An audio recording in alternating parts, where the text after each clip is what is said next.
My name is Eliza, and I thought I had it all figured out. At 30, I was married to the love of my life, Michael, and we lived in this cozy, though tiny apartment in one of the city's most sought-after areas. This place, with its quaint charm and memories, was a gift from my late grandmother. Michael and I were like two peas in a pod. He worked in finance, always dressed in those sharp suits that made him look so handsome. I worked in marketing, a job I loved for its creativity and pace. We were the perfect team, or so I thought.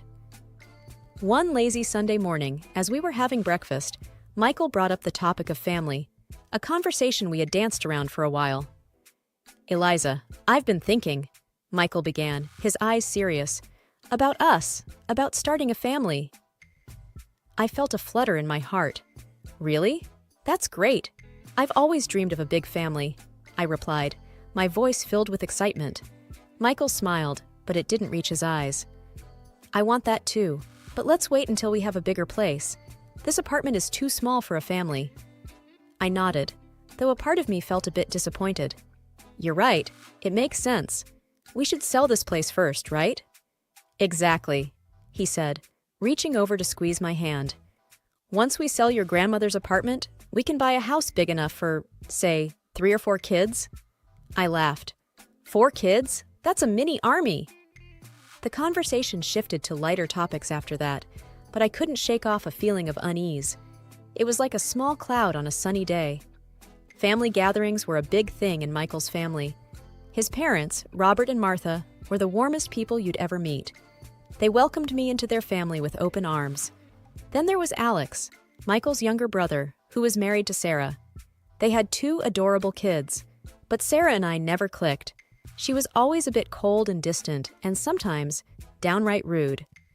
During one such family gathering at Michael's parents' house, she made a snide remark about my cooking. "Eliza, maybe you should stick to marketing and leave the cooking to us homemakers," she said, a fake smile plastered on her face. I remember feeling my cheeks burn with embarrassment. Michael jumped in, trying to lighten the mood. "Hey, I love Eliza's cooking, right, Dad?" he said, looking at his father, who nodded in agreement. The evening passed with more awkward moments, but I tried to brush them off. I loved Michael, and I was determined to make things work, even with Sarah. As we lay in bed that night, I turned to Michael. "Do you think Sarah doesn't like me?" Michael, already half asleep, murmured, "Don't worry about her. You're amazing, and that's all that matters." I wanted to believe him, I really did.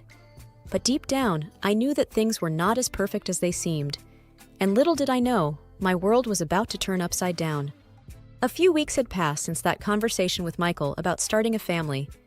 The idea of waiting for a bigger home had settled in my mind, though I still held on to the dream of a large family.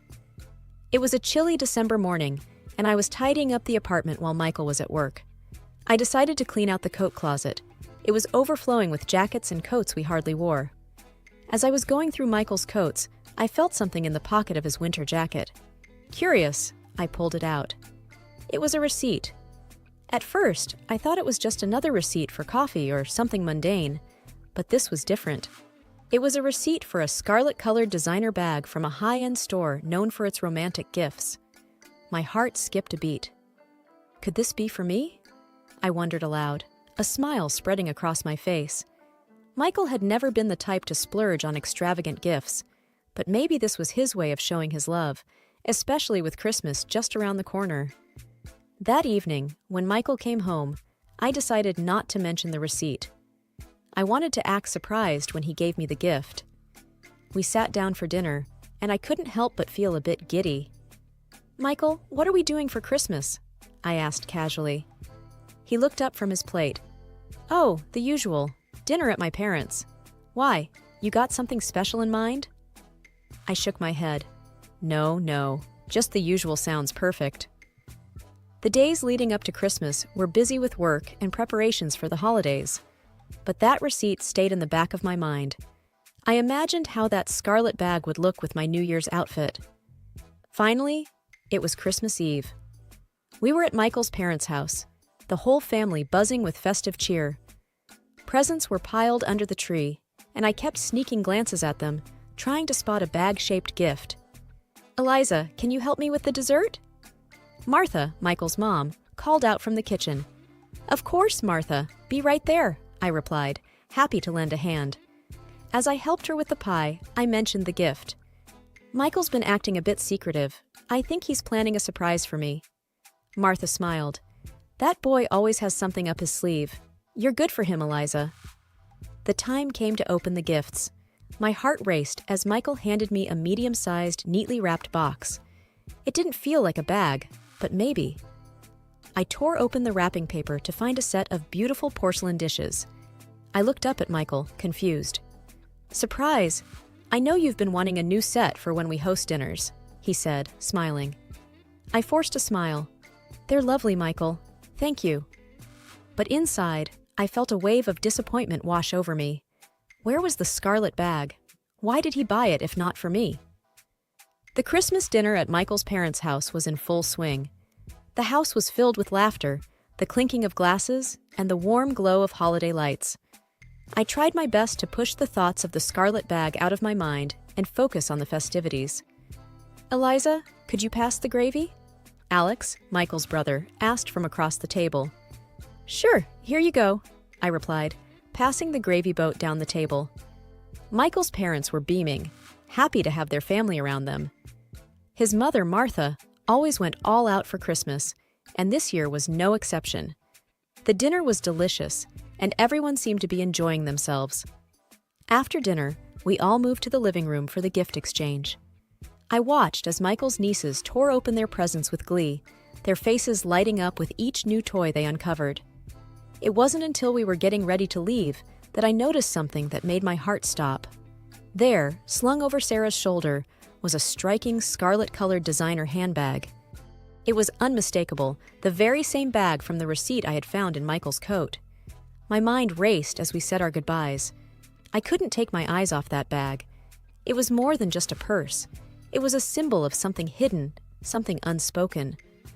On the drive home, the car was filled with an uneasy silence. Michael seemed oblivious to the storm brewing inside me. As the city lights passed by, my mind replayed the evening, but this time I saw it through a different lens. I remembered the fleeting glances that Michael and Sarah had exchanged throughout the night.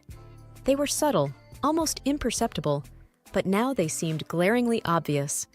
The way their eyes met across the room, the brief smiles, the quick, hushed conversations when they thought no one was looking. Is everything okay, Eliza? You've been awfully quiet. Michael's voice broke through my thoughts.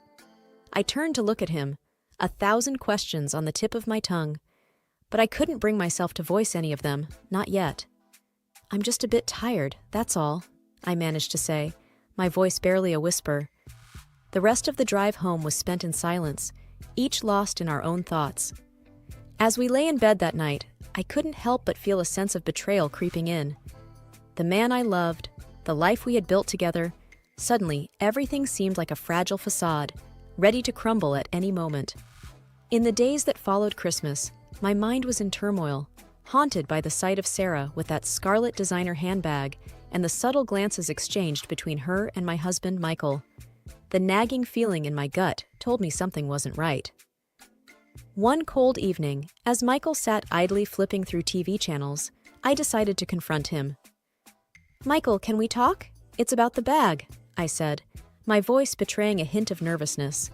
He looked at me with a casual expression. What about it? I just helped Alex pick out a surprise for her, that's all. I took a deep breath. I found the receipt, Michael. It was in your coat. Why didn't you tell me? He let out a small laugh, trying to wave it off. Oh, that. It was just a favor for Alex.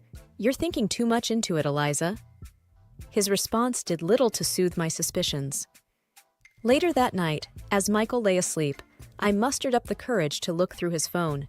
My heart pounded as I scrolled through his messages and stumbled upon a thread that would change everything. The conversation between Michael and Sarah was not just flirty. It was intimate, revealing a deep and long-standing affair.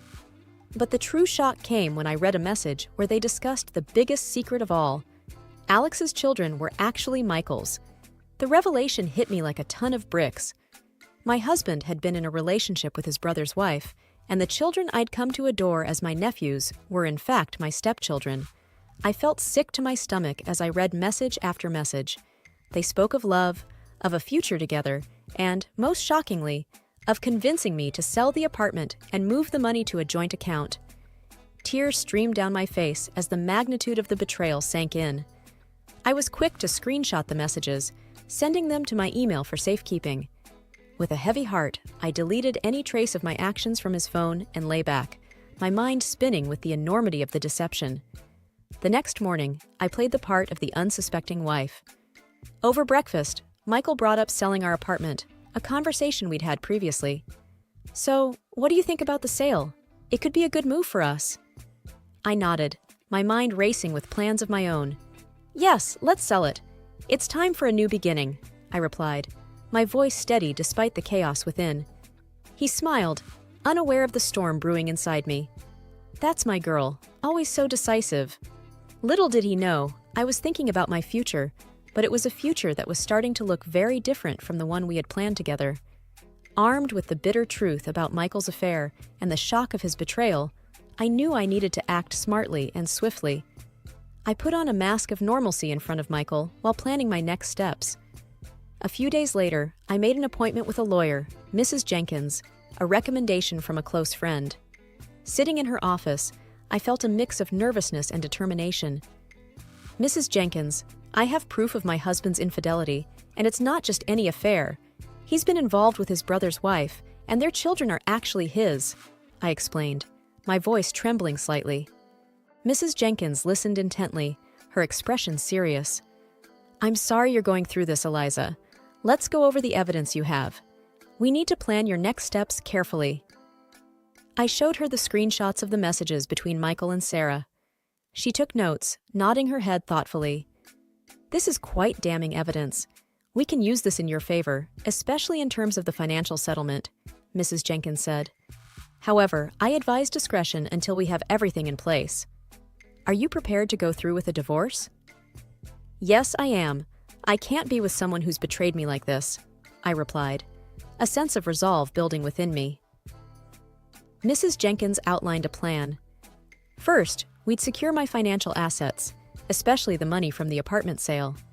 Then, we'd proceed with filing for divorce, using the evidence to negotiate a favorable settlement. As I left her office, I felt a weight lift off my shoulders. There was a long road ahead, but I was ready to take it. Back at home, I continued to act as if everything was normal. Michael, oblivious to my discovery and the impending storm, was focused on the apartment sale. "So, I talked to a real estate agent today. He said we could get a good price for the apartment," Michael said one evening over dinner. "That's great news," I replied, keeping my emotions in check. "Do you think it's a good time to put it on the market?" "Absolutely. The sooner we sell, the sooner we can start looking for a new place," he said, unaware of the irony in his words. As the days passed, I worked closely with Mrs. Jenkins, preparing all the necessary documents and securing my financial position. Every conversation with Michael, every smile, was a performance. But it was a performance I needed to maintain a little longer until everything was ready. The day we listed the apartment for sale, Michael was ecstatic. "This is it, Eliza, our new beginning." Little did he know, it was indeed the beginning of something new, but not the future he envisioned. My heart ached with the pain of betrayal, but I was determined to come out of this stronger. The plot I was weaving wasn't just for retribution, it was for my independence and a fresh start. As the new year approached, the plans I had been carefully laying with Mrs. Jenkins were coming together. My facade of normalcy with Michael remained intact, even as my heart grew heavier each day. The final act of my plan was set to unfold during the New Year's Eve party at Michael's parents' house. It was there that I would reveal everything. The evening of the party arrived, and the house was buzzing with the usual festive cheer. Michael's parents had outdone themselves with decorations, and the air was filled with laughter and the clinking of glasses. I mingled with the family, all the while feeling like I was in the eye of a storm. Michael was in high spirits, completely unaware of what was about to happen. "Eliza, you seem a bit quiet tonight. Everything okay?" Michael asked as we found a moment alone in the kitchen. Just thinking about the new year and all the changes it'll bring, I said, my voice steady. He smiled and wrapped his arm around me. It's going to be our best year yet. If only he knew. As midnight approached, everyone gathered around with glasses in hand, ready to count down to the new year. I took a deep breath, knowing that my moment was near. As the clock struck 12 and everyone cheered, I turned to Michael. Before we celebrate too much, I have a special gift for you, I said, my voice loud enough for everyone to hear. I handed him a small, neatly wrapped box. The room quieted as all eyes turned to us. Michael, looking surprised, unwrapped the box. Inside were the divorce papers and a printout of the messages I had found on his phone. His face drained of color as he realized what they were. "What is this, Eliza?" he stammered, his voice barely a whisper. "It's over, Michael. I know about you and Sarah. I know about everything," I said, my voice clear and strong. The room erupted into chaos. Michael's parents looked shocked, his brother Alex was speechless, and Sarah, who had been standing near the back, looked like she might faint. "What are you talking about, Eliza?" Michael's mother asked, confusion and concern in her voice. "Michael has been having an affair with Sarah, and her children are his," I said, the words tasting bitter in my mouth. Michael tried to speak, but no words came out. Sarah started crying, and Alex, who had been silent up until now, turned to his brother. "Is this true, Michael? Tell me this isn't true." Alex's voice was filled with a mix of anger and disbelief. Michael couldn't meet his brother's eyes. The truth was out there for everyone to see, and there was no escaping it. The revelation at the New Year's Eve party sent shockwaves through the room. Michael's family, once a picture of unity and joy, was now a scene of chaos and disbelief. The truth about Michael's affair with Sarah and their plan to embezzle the money from my apartment sale was out, and the reactions were immediate and intense. Michael's mother, Martha, looked at him with a mix of disbelief and heartbreak. "Michael, how could you? And with Sarah? To think you were planning to steal from Eliza and run away." Before Michael could respond, I added, "And it's not just the affair. They were planning to use the money from the sale of my apartment to leave the country." The room went silent. The gravity of the betrayal hung heavy in the air. Then, Martha, overcome with emotion, fainted, causing a stir as family members rushed to her side. Michael stood there, looking lost and defeated. His father, Robert, shook his head in disgust. "I can't believe you would do this to your own family, to your own brother."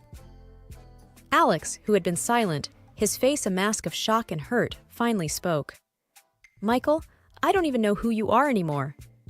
Sarah was sobbing uncontrollably, her tears doing little to garner any sympathy. The family was too stunned and hurt by the depth of their deceit.